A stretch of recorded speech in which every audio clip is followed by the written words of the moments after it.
The paper smelled of old tea and something metallic, like dried blood. Her final words weren't written in ink, but in something sticky and dark that soaked through the fibers. The air in that room still carries the scent of her perfume mixed with the sharp tang of ozone, as if lightning had struck moments before. When I first touched it, the paper felt unnaturally cold, like it had been kept in a tomb rather than a drawer. But here's what makes no sense. My mother didn't own this stationery, and the handwriting shifts halfway through, becoming someone else's entirely. The final sentence isn't in English, but in a language that shouldn't exist, and when I tried to speak it aloud, every light in the house flickered and died. This isn't just a suicide note, it's a warning, left by two different people, decades apart, about something that should have stayed buried, and whatever it describes has been waiting patiently for someone foolish enough to read it to the end. For 2 decades, I clung to that belief, built my life around it, and mourned her through its lens. Every memory was filtered through that single, unshakable truth until last week. That's when I decided to bake her famous lemon drizzle cake. As the citrus scent filled the air, something shifted. A quiet, unsettling wrongness that made my skin prickle. That's when I realized the ingredient wasn't meant for the cake. It was meant for me. My fingers traced the card's edge, catching on a powdery residue that smelled faintly of almonds and ozone. The air in the kitchen grew thick and cold, clinging to my skin like a damp shroud. And then I saw it, the hand in the photograph, sifting that same white powder, not into a mixing bowl, but over a framed picture of my face. The warm, sun-drenched Austin afternoon seemed to bake the very air around our suburban home, where honeysuckle and freshly cut grass scented the breeze. Inside, the house held the sticky warmth of summer. The only sounds, the hum of the refrigerator and the distant chatter of a television from another room. But beneath that placid surface, a different scent lingered. Faint, metallic, like old pennies left in a drawer. It was the quiet before the storm. A perfect tableau about to be shattered. The home video footage shows my mother, Elena, in her sun-drenched kitchen, her laughter warm as she guides young Lily's small hands through the flour. It was a perfect, fragile moment. The heart of our home after my father Robert's sudden death. His car accident when I was 10 left just the two of us in that house. The warmth of those baking days now feels like the calm before something unnameable. She was my entire world, a brilliant botanist who traded sterile lab reports for flour-dusted recipe cards. Her grief, she told me, was quiet, not a storm, but a slow, steady seep. It was baked into the crust of every loaf, folded into every batch of cookies, a tangible sorrow, rising with the yeast, settling like a fine, bitter dust over everything she made. Lily, now 30, sits in her minimalist apartment, the framed note trembling in her grasp. The sterile air of her home carries the faint, metallic scent of old ink from the paper. Her breath catches as memories, sharp and cold, press against the present. In this clean, quiet space, the past feels like a damp, clinging weight. Lily found the note on the kitchen counter, resting beside a half-finished cup of Earl Grey that had long gone cold. The scent of bergamot and dust hung in the still air. Her mother's elegant script spelled out a final, haunting message. My dearest Lily, the garden has grown too wild for me to tend. Forgive me. The final line, I've gone to be with your father, seemed to bleed into the paper, its meaning settling with a dreadful weight. Her final note read, all my love, forever. Mom. The police dismissed it as prolonged grief. A simple case. They said she walked into the lake at Zilker Park that night while I was at a sleepover, oblivious to the cold water's embrace. For 20 years, that was the truth. A tragic, closed chapter. Then, I inherited her house. I finally gathered the courage to sort through my mother's things, hoping to feel her presence again in her preserved, dust-laden study. The air was thick with the scent of old paper and forgotten memories as I sifted through the contents. Then my fingers brushed against something unexpected. A beautifully carved wooden recipe box tucked beneath the papers. A strange stillness settled over the room as I lifted it, the wood cool and smooth against my skin. Her recipe box waited on the counter, its scent a ghost of cinnamon and aged paper. Lily's fingers traced the handwritten cards, Robert's favorite chili, Lily's 10th birthday cake, until she froze. One card was more worn than the others, its edges soft and stained. Sunshine lemon drizzle. This was the cake, the one she made for every birthday after Dad died. A promise of sweetness after the sour. I decided to make it a ritual. This was her ritual, her way to remember. She followed each instruction with a meticulous, almost reverent care. The scent of citrus cut through the air, sharp and clean. Every measured gram, every precise zest was an act of love, etched in recipe and memory. The recipe continued with chilling precision. For the drizzle, juice of those lemons, 100 grams of confectioner's sugar, and a pinch of my special silica powder to keep the glaze perfectly clear. Top shelf of the pantry, blue tin. Lily's brow furrowed as she reread the line, her voice dropping to a whisper. Silica powder? She murmured, the words tasting wrong in her mouth. A sickening, metallic scent seemed to seep from the card itself as the truth clicked into place. That's for drying flowers. Lily approached the pantry, her movements deliberate. On the highest shelf, half hidden in shadow, rested an ornate blue tin. A layer of fine dust coated its surface, undisturbed for years. She leaned in, her breath hitching slightly, and blew the dust away in a soft cloud. He opened it. Inside wasn't pure white silica powder. It was off-white, clumpy, mixed with something else. Taped to the inside lid was a tiny, folded square of paper. My mother was a scientist. Every measurement, every note, every procedure was executed with surgical precision. Contamination in her work wasn't an accident or a careless oversight. It was a deliberate act, a message. Lily's trembling hands unfolded the tiny, hidden note. The handwriting was different. Tight, rushed, and unmistakably afraid. It read, "If you're reading this, you found the mixture." The final words struck like a physical blow. The silica is laced with powdered monkshood, aconite. A single, infinitesimal pinch holds the power to extinguish life entirely. She is aware, with a chilling certainty, that you will eventually bake this very cake. Her anticipation is a palpable, patient thing in the air, thick with the scent of bitter almonds and vanilla. This is not a hope or a wish. It is a grim, absolute calculation on which she is utterly reliant. The message was a stark warning etched in the dark. Trust no one. Mash J. Lily's voice came out as a ragged whisper, her breath hitching with each word. Jay? Who is Jay? The air in the room grew thick and cold, carrying the faint, sweetly metallic scent of old blood. Then, a single, terrified word escaped her.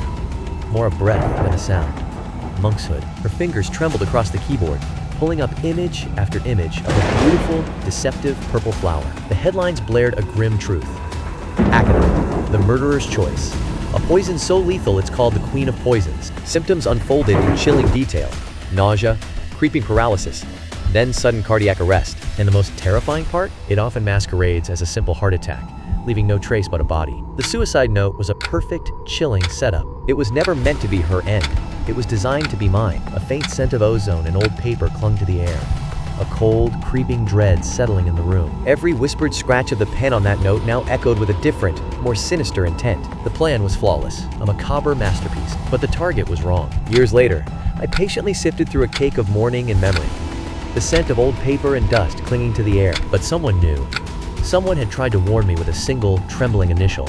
J. Armed with that note and the tin, Lily confronted her mother's oldest friend, Joanne, in her cozy, floral living room. The room felt suddenly oppressive, the sweet smell of potpourri now cloying, as if the very air had grown thick with unspoken secrets. Lily's voice was a low, insistent whisper in the dark, carrying the faint, metallic scent of old rain. You were her best friend, Joanne. Your name starts with J. Did you know? Did you know what she was planning? Joanne's expression dissolved into raw anguish, her face crumbling in an instant. Oh, Lily, she whispered, her voice thick with emotion. It wasn't me. A heavy, damp silence filled the space before she continued. I found that note, the real one, the day before she died, she confessed, the words hanging in the air like a specter. I confronted her. She was cold, a woman I didn't know. The air felt clammy and still, carrying the faint, metallic scent of old rain. Her voice was a low whisper that seemed to cling to the stillness. Then she said it. Robert's death wasn't an accident. He was leaving her for a man named Julian. The name hung in the air between them, heavy and metallic, like the scent of ozone before a storm. She found out, in the suffocating quiet that followed, the only sound was the faint, sticky whisper of paper being crushed. The fury within her was something monstrous, a primal force that seemed to warp the very air. She claimed she had repaired the car. Her voice a low, grating whisper, a slow, insidious leak in the brake line, she said. The metallic scent of the fluid mixed with the damp, earthy smell of the garage, turning my stomach. She called it botanical justice, a term that hung in the air with the scent of motor oil and damp concrete. Visual. Flashback snippets show Elena in that same garage, her hands methodically tinkering with a car engine. Her face held a chilling calmness, the stillness of deep water hiding something beneath. Joanne.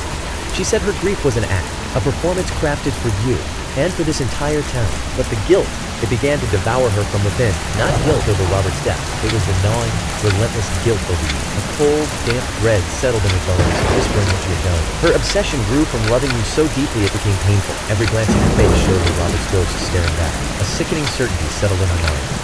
You and Robert were meant to be together, in death, as she believed you were in life. The air in the room grew thick with the smell of old paper and something faintly metallic. Lily's voice was barely a whisper, choking with terrible understanding. So the suicide note, the lake, Joanne whispered, her voice trembling with the raw, desperate truth. It was meant for me.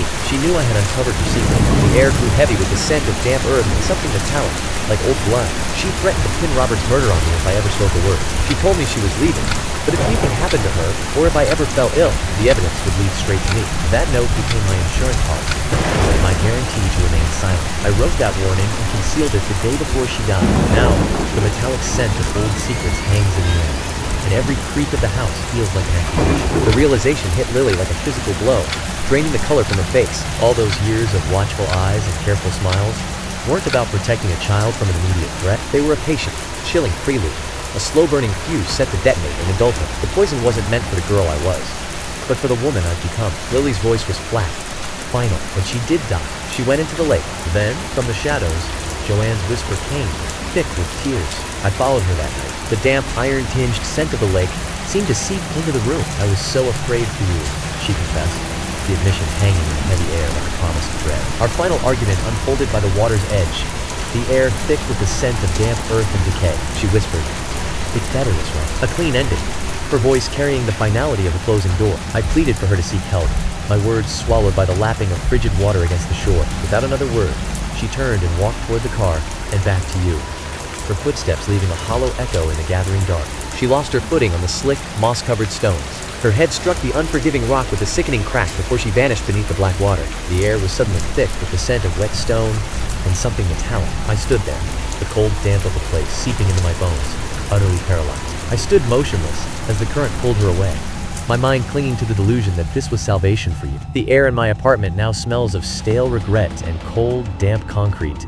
The only sound, the hollow drip from a leaky faucet. Each tick of the wall clock feels like a judgment, a metronome counting the seconds since my choice. My fingers trace the sticky residue on the armrest, a phantom sensation of the river's chill still clinging to my skin. Two notes, the framed suicide and the tiny warning, lay side by side on her table. My father was murdered by my mother. My mother was then killed by an accident, witnessed by a friend who believed she was my guardian angel. And for 20 years, I lived in a shrine built on a lie. Lily held the suicide note, her eyes scanning it with forensic detachment rather than grief. This wasn't a farewell. It was a manipulation, a carefully crafted narrative designed to control Joanne. But the recipe, that was the part that didn't fit. The scent of old paper and something metallic, like dried ink or blood, hung in the still air around her. That final act wasn't born of love, but of a terrible, twisted possession. The air carried the metallic scent of old blood and damp earth. Her sole purpose, to reunite her perfect, broken family at last. A low, rhythmic scratching began within the walls. Lily strode into the kitchen, her movements mechanical and detached. The sweet, citrus scent of the cake filled the air, a cruel contrast to what came next. Without a flicker of hesitation, she dumped the entire confection into the trash, the damp thud echoing in the quiet room. So what's the truth? Is my mother a victim of her own madness, or a calculating killer? Was Joanne a savior, or a silent accomplice to murder? The authorities sealed this case decades ago, leaving only dust and whispers. My sole evidence now is this pair of aged documents, their paper brittle and smelling of forgotten atoms. The camera slowly tightens its focus on the recipe card, its ink slightly smeared. The words, "A pinch of my special silica powder," thrummed on the screen like a slow, irregular pulse. One tale speaks of a garden that consumes its keeper, a verdant horror grown wild and ravenous. The other is a cold, precise recipe, a formula for murder, measured out in ingredients and intent. In this house, where every wall holds a whispered secret, I must decide. Which of these grim stories will I fold into the batter of my own fate? The world dissolved into an absolute void, swallowing every last shred of life. A profound stillness settled in, broken only by the frantic, shallow rhythm of his own breath. The air grew thick with the metallic scent of ozone and a deeper, unsettling odor of damp earth. In that consuming darkness, he felt the oppressive weight of a presence he could no longer see.